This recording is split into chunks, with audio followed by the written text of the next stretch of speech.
Working on the Camaro. That's the garage. It's a mess. It's a wreck. I spent all summer doing nothing in here but making more messes and getting no progress done on the car. So, getting back at it. I have a video of pulling the engine, pulling the transmission. That's back in, but the front clip of the car is off right now. Again, welcome to my mess. Engine's back in, transmission's in. I pulled the engine because my oil pan was hitting the ground, so I needed a shorter oil pan. And while it was out, I had a high stall torque converter to put in.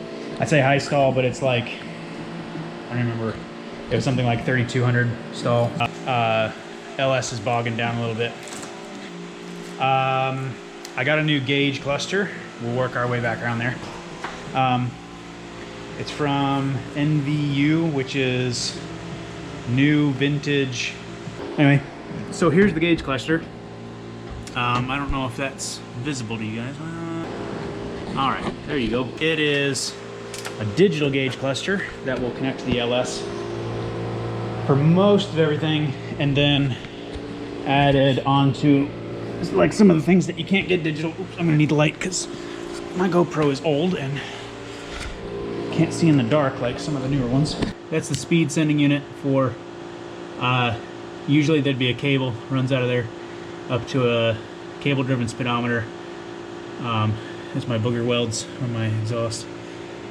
And can make things stick, but I'm not super good at it. No leaks, but it sure doesn't look good. That runs the speedometer. The tach should be digital out of the stock Chevy computer. And then I've got 4 gauges on the side, which is fuel level, should run off the stock sending unit. Volts, of course, that's going to be decent or easy to hook up. Temperature and oil pressure. Oil pressure, they sent me a sending unit, another sending unit to put into the engine. I don't know if it'll go into the stock location or if I've got to tap a new location for it. If my stock sending unit sends the same kind of voltage, I don't know. So, still got to figure out all the wiring. So, in the process of deciding that I needed to do wiring, I pulled the driver's seat so I could fit underneath of the dash to do wiring. And then, hey, since I pulled the driver's seat, let's take the back seats out. And so I got the back seats out. Let's disassemble the whole rear of the car. I'm supposed to be putting this thing back together, not taking it apart. I'm gonna continue pulling the sound system out, which is kind of a ridiculous sound system for the car. All of this stuff is sitting in the back window of the Camaro, which, as far as I know, has been out here or been installed for, who knows, like 5 or more years, just baking in the sun. Car definitely wasn't taken very good care of. It's a rust bucket. I know it's a rust bucket. It won't ever be a show car. It won't ever be more than a rust bucket.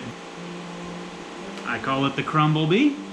One of the things about the old school Bumblebee was he was a crappy old Camaro.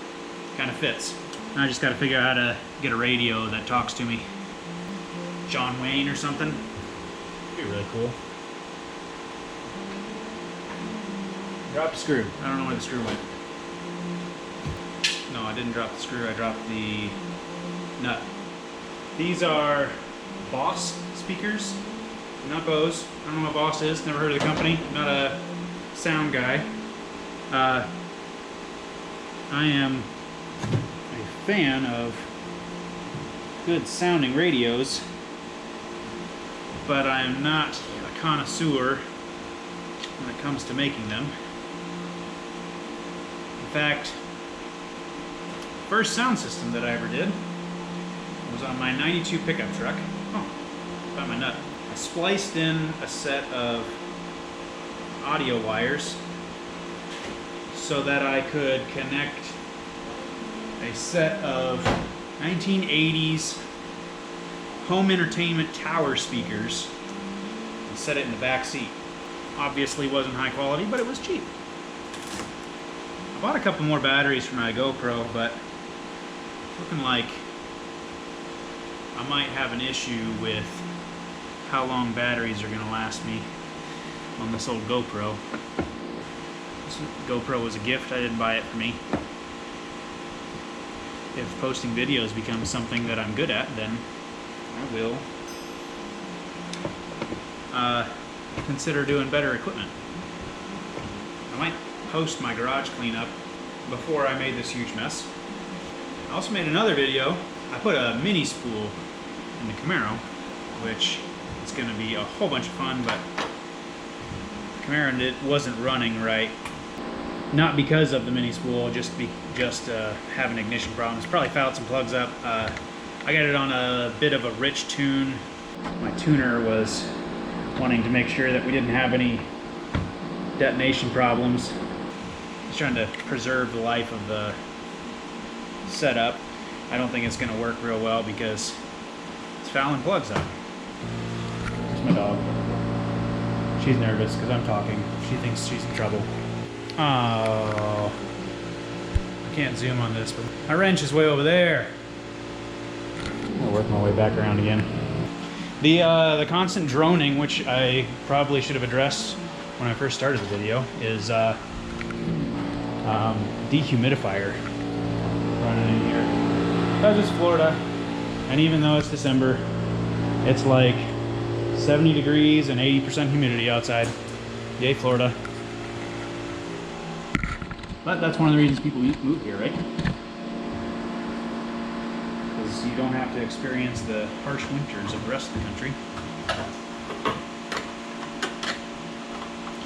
Should also mention, as I'm putting my hands into the abyss here to hold these nuts on the back end, that last year when I was doing the front suspension on the Camaro, I killed a black widow that was living in my car. I don't think there's any more. I really don't want to go to the hospital. The kids ask every time they help me out, is there any spiders? There's almost guaranteed to be spiders. I don't think there's any dangerous spiders. Big difference. I'll probably learn while making these videos that I shouldn't walk away from the camera or something. Who knows? I'll figure this out as I go. Ha! I just stuck my magnet to the roof of the car. I guarantee you I'm going to lose that. When I bought this Camaro, it was primer gray. I guess I shouldn't say bought it because I did straight trade it. I had a 1976 F-150 and it was a rust bucket. I say this is a rust bucket, but that thing was actually a rust bucket. This one has a rust problem. The other one I don't think was salvageable. Literally, the bed was falling off the thing. It was a pretty unique truck. I really wish that it had been better taken care of because it was a Centennial edition. It had been repainted in a shop that took a lot of care to repaint it because it was very well done in green. 10-15 years before I got my hands on it. By the time I got my hands on it, it had been somebody's mud truck and it had been painted for the woods, for hunting, and hadn't been registered to be on the road in like more than 10 years. So I was doing a little bit of restoration stuff on that. Basically took a truck that was complete trash and turned it into something you could daily drive as long as you didn't mind the water dripping on you in the rain. No AC, no radio. It was fun. It was a manual, 4-wheel drive. One of the unique things about the truck was it was a, what was it, 360 big block. And the 360, I say big block because it technically is a big block, but it is, the 360 is the smallest version of the big block. It was the first year that Ford offered the F-150 in 4-wheel drive. Previously, you had to have an F100 custom to have four-wheel drive. It was also the last year that that Ford offered the F-150 with a big block in it. After that, they had just small block options. So it's kind of unique. It's a one-year model thing. That's why I say that it's a shame that it wasn't better taken care of. One of the guys that had witnessed me working on the thing was an employee at O'Reilly's, so I spent a lot of money at O'Reilly's. He knew I had put a lot of work into it. He knew it was reliable, daily driver. He also knew that it had a rust problem. I drove up to O'Reilly's one night and this old gray Camaro was sitting outside with a for sale sign on it. And I thought it was a really cool car. And I told him, I don't have any money. I'm not looking to buy your car. Would you mind me looking at it? So we went outside to take a look. And I asked him what he was asking for it. I can't remember what he said at the time. Maybe like $3,000 or something like that. I liked the car, but I wouldn't have anything to buy it with. The only thing I had to offer was a trade. Or my pickup truck. And he said, well, I like your truck. And I was like, what? We talked about it for a minute, and he wanted to get a friend involved to make sure he wasn't getting a bad deal. And I think his friend was terrified of the suspension problems that this car had. This car was a death trap over 40 miles an hour. We agreed to the trade. Straight trade. And I had just bought tires for the truck. He had just bought tires for the car, so it was pretty much a fair deal. Rusty car, rusty truck. Both of them in operating condition. You could drive them home. Both of them recently registered in Florida. It was an easy deal. You know what? I think I got the better end of the deal because I think that truck is still a piece of crap, and I have one piece at a time been putting this Camaro back together. I didn't take any video of the LS swap that I did. When I got it, it had a 350. You know, everybody's got a 350 until you open it up and find out it's a 305 or whatever.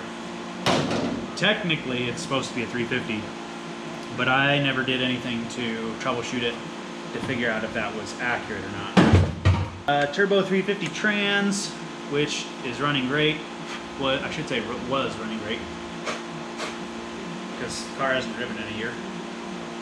The interior was the stock maroon red, in my opinion, a horribly ugly color that they should have never done. I think the original car was a white car with a red interior.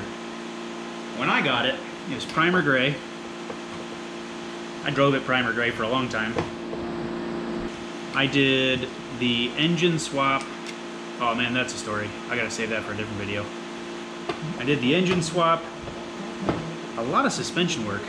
I drove the thing on the highway one time, and when it tried to kill me on the highway trip that I was taking, I decided that that was a bad idea, and I needed to figure out what was wrong with the suspension.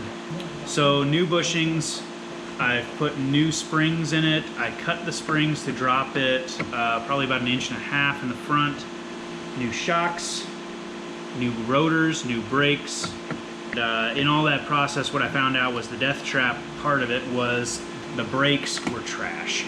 The rotors had been chattered. I didn't know that it was even possible to do what was all done to those rotors. I didn't know that it was possible to be that big of a problem.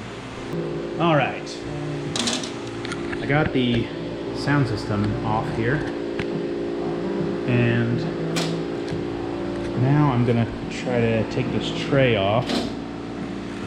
Looks like the previous owner wanted to have some sound deadening or something, so he put some paperboard in here. Oh, it's a square bit. I hate all these funny looking bits, you know? Square, square, square, square. Please have a square. Is that a square? That is a square. I do have squares. Aha! Where's my tools? That's what happens when you drive trucks all your life. You leave your tools in your truck and they get all rusty. Bingo. Oh, I don't even need a drill. That's hand tight.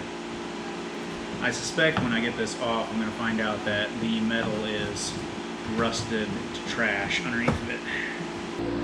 It's right underneath the window, which was not sealed properly. I don't know how often people use it, but this was put together with a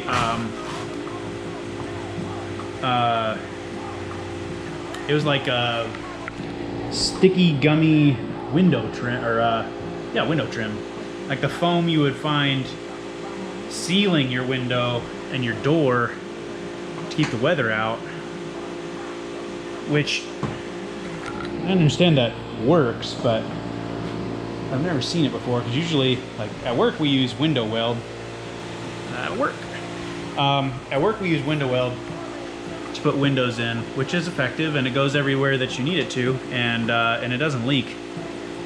I understand it makes taking a window out really hard, and you have to have all the tools and everything, but it's effective, and from what I understand, that's the proper way to do it too. So I'm surprised to see this sticky stuff that was on here, which shrunk over time and was causing a terrible problem with water getting into the car while I was driving.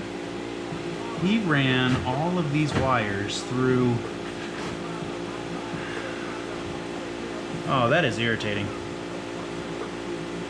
All of these wires were run through this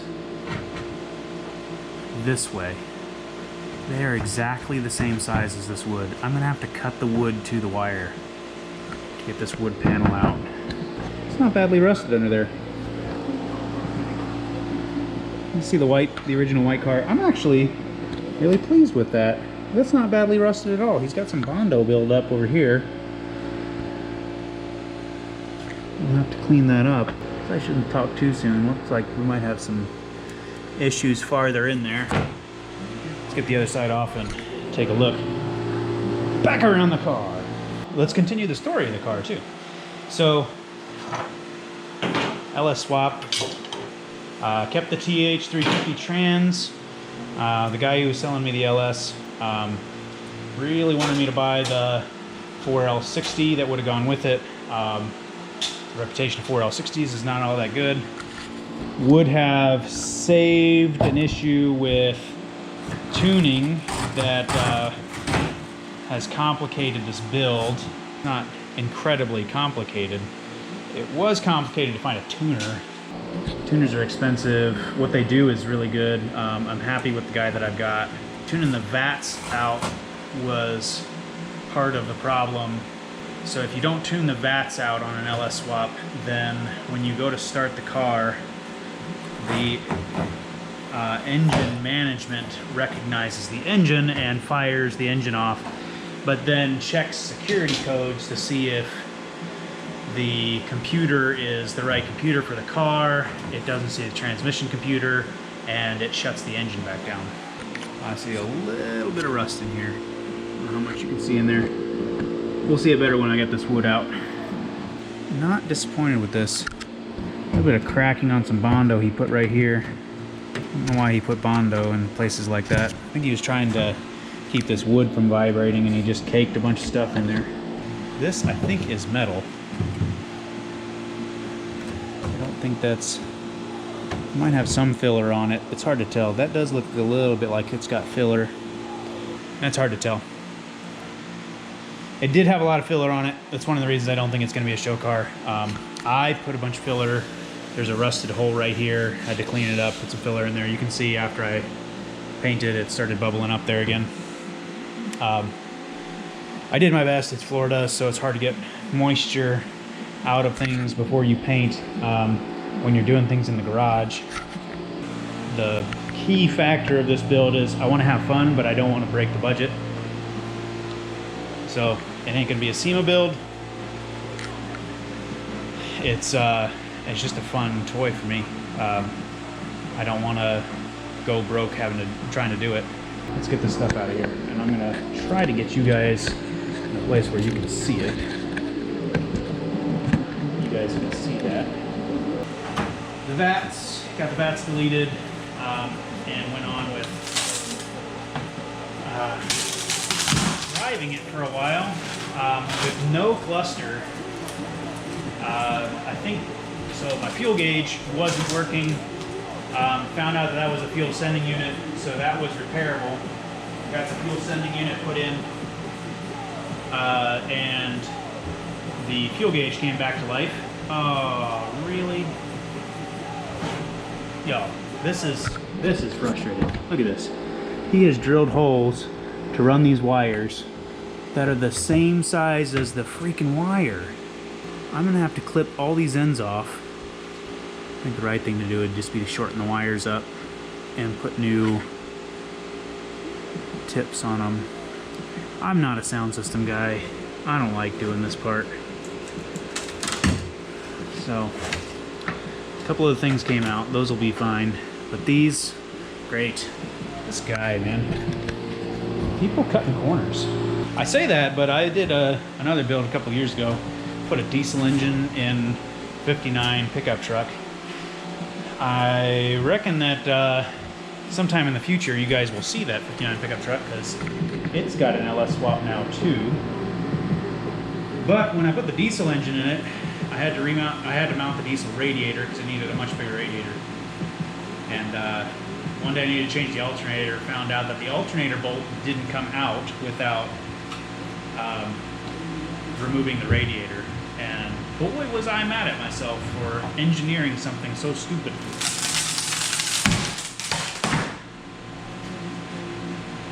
Alright. That problem is solved. Looks like we have the same problem down here. Might be able to, oh, that'll work. We got those wires through. Alright. Surface rust. Bad rust problem. That's encouraging. I almost bought this piece, a replacement for this piece, because I thought it would be rusted away, but like I said, I'm trying to save money. So I've got this piece to replace, that's why this is disassembled.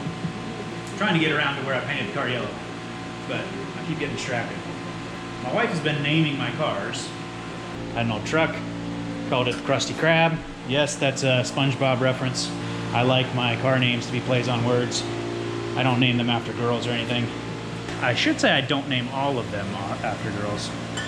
Had a 92 Mazda RX-7 FD. Yes, the Japanese one, the right side drive.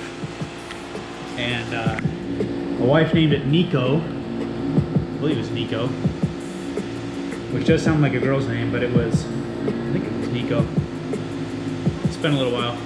But we looked up the Japanese word for cat because it was temperamental.